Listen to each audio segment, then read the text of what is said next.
नमस्कार, मैं अर्चना और आप देख रहे हंगामा टाइम्स। हंगामा टाइम्स जिस तरह से आपको दिखाता है मानवीय भारत पार्टी की तैयारी लोकसभा चुनाव को लेकर के, जहां पे उन्होंने 2017 में अपनी पार्टी से विधानसभा चुनाव का जो है आगाज़ किया था और तब से उनकी पार्टी मानवीय विचारधारा पे चल रही है। वहीं पे 2024 के चुनाव की तैयारी में भी राष्ट्रीय अध्यक्ष मुक्तेश्वर जी लगे हुए हैं और पूरे उत्तर प्रदेश या पूरे देश का भ्रमण करके वो लौटे हैं। तो जहां पे 2024 के चुनाव का आगाज हो गया है, 7 चरणों में वोटिंग होगी और लखनऊ में चौथे चरण में वोटिंग पड़ेगी। तो उनसे हम बात करेंगे उनकी पार्टी की क्या तैयारी है और कितने प्रत्याशी उनकी पार्टी से उतर रहे हैं। तो आपका बहुत बहुत स्वागत है। धन्यवाद। हम कितनी सीट पर लड़ेंगे आप यही जानना चाहती होंगी, कैसे लड़ेंगे ये जानना चाहती होंगी, लेकिन आप लोग अक्सर भूल जाते हैं कि हमारा मूल मुद्दा राजनीतिक सुधार है। राजनीतिक सुधार के लिए चुनाव लड़ना सत्ता प्राप्त करना है। चुनाव लड़ना और सत्ता प्राप्त करना साधन है, हमारा साध्य है राजनीति में सुधार करना। इसलिए उस मूल साध्य को देखते हुए हम तैयारी पर आगे बढ़े। हमारे यहाँ कुछ लोग आना शुरू किए। हमको लगा कि हम कुछ सीटों पर चुनाव लड़े। मैंने एक लिस्ट भी घोषित कर दी। लोगों ने सोचा कि जैसे अन्य पार्टियां टिकट देती हैं ये भी देंगे। कोई पैसे की बात करता है तो कोई पैसे से पूरी तरह से बैंकक्रप्ट है, कोई छल छद्म की बात करता है तो कोई कूटनीति की बात करता है। कुछ अच्छे लोग भी आए। हमको लगा कि बादल घनीभूत हो गए हैं और हम कुछ सीटों पर लड़ेंगे। लेकिन जैसे जैसे चुनाव की तिथि नजदीक आ रही है वैसे वैसे बादल छटने लगे हैं।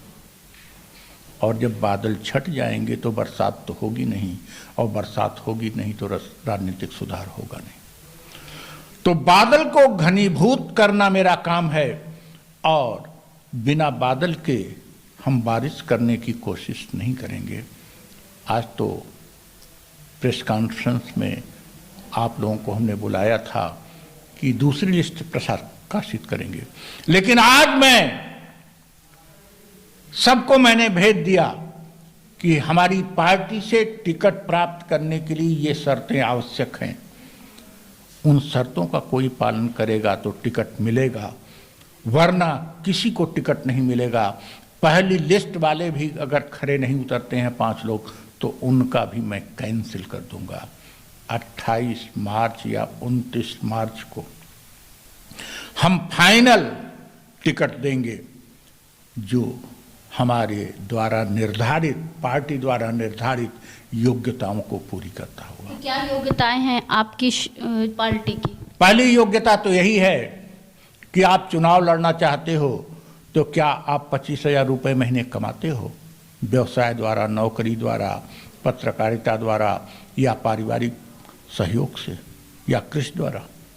अगर नहीं कमाते हो तो चुनाव लड़के क्या करोगे? क्या आपके पास मकान अपना है, पुश्तैनी या आपका बनवाया हुआ? नहीं है तो जो सरकारी आवास आएगा पहले आप ही हड़पोगे। क्या आपके पास वाहन है? अगर वाहन नहीं है तो आप चुनाव प्रचार कैसे करोगे? क्या आप चुनाव लड़ने के बाद हर 6 महीने पर क्षेत्र में जाओगे कि गायब हो जाओगे? जीतने पर भी और हारने पर भी हर 6 महीने पर आपको जाना पड़ेगा। क्या आप पार्टी कोष में कम से कम 100 रुपये महीने योगदान दोगे? क्या आपका दृष्टिकोण व्यापक है, संवेदनशील है? क्या आपका आचरण इंसानियत के अनुकूल है और रहेगा? इन सब बातों का जो वादा करेगा, जो इन सब का लिखित घोषणा करेगा, उनको ही हम टिकट पर विचार करेंगे।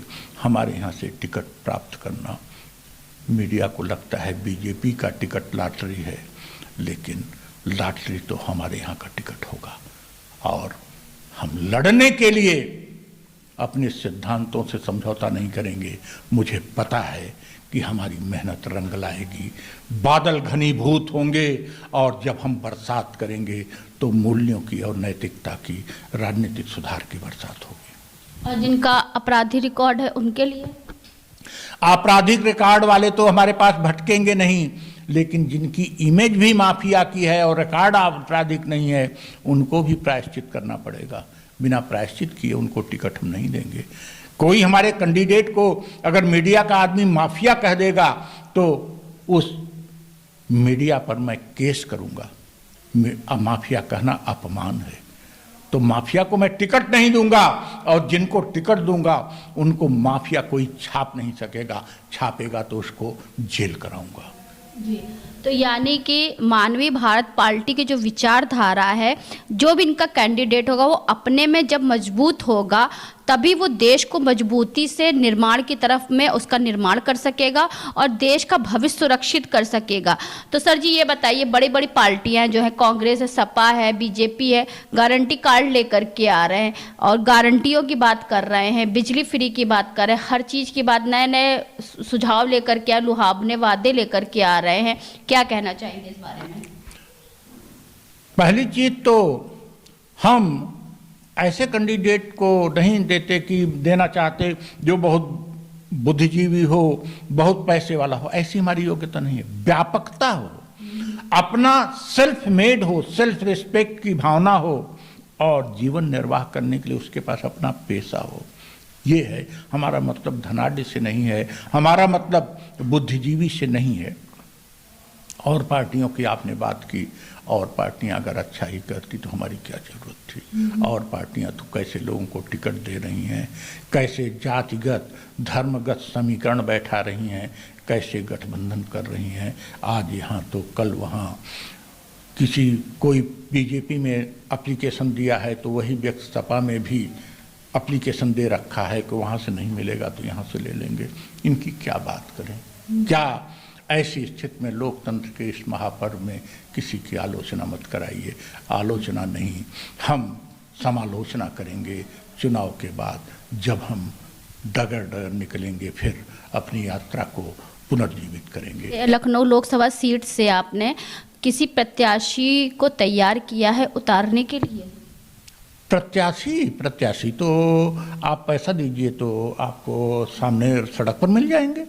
प्रत्याशी तो आप कह दीजिए कि आप धन बल का प्रयोग करिए, शराब पिलाने की छूट है तो आपको सड़क पर मिल जाएंगे। प्रत्याशी तो बीजेपी, सपा, कांग्रेस और बसपा में टिकट न मिलने पर हमारे यहाँ भी हम बुला के ला सकते हैं। प्रत्याशी की ढूंढ नहीं, हमको सच्चरित्र लोगों की ढूंढ है और इसमें समय लग सकता है। तभी हमने कहा अभी बादल 2021 से अभी 3 ही साल तो हुआ, 2.5 साल की यात्रा के बाद अभी उतने बादल नहीं घनीभूत हुए हैं कि मेरे कहने पर कोई माने। अभी उनको उसी धारा में बहने दीजिए, जब हमारी धारा चलेगी तो स्वतः लोग आएंगे। तब भी रविदास मल्होत्रा जो कि सपा से और राजनाथ सिंह बीजेपी से लखनऊ लोकसभा सीट से सामने आ रहे जनता के सामने, तो इन दोनों को टक्कर देने के लिए कोई तो मजबूत कैंडिडेट आपको ताना। आप किसकी बात करते हैं? हम उस राजनाथ सिंह की इज्जत करते हैं जिसने एक दिन में नकल को रोक दिया था उत्तर प्रदेश के शिक्षा मंत्री के रूप में। लेकिन आज का राजनाथ सिंह तो कूटनीति का माहिर बन गया है, मोदी से अपना बचाव करने में लगा हुआ है। आज के राजनाथ सिंह को वैसे भी मोदी अमित शाह ने सीमा पर भेज दिया है और सीमा पर जाओ और वहीं रखवाली करो।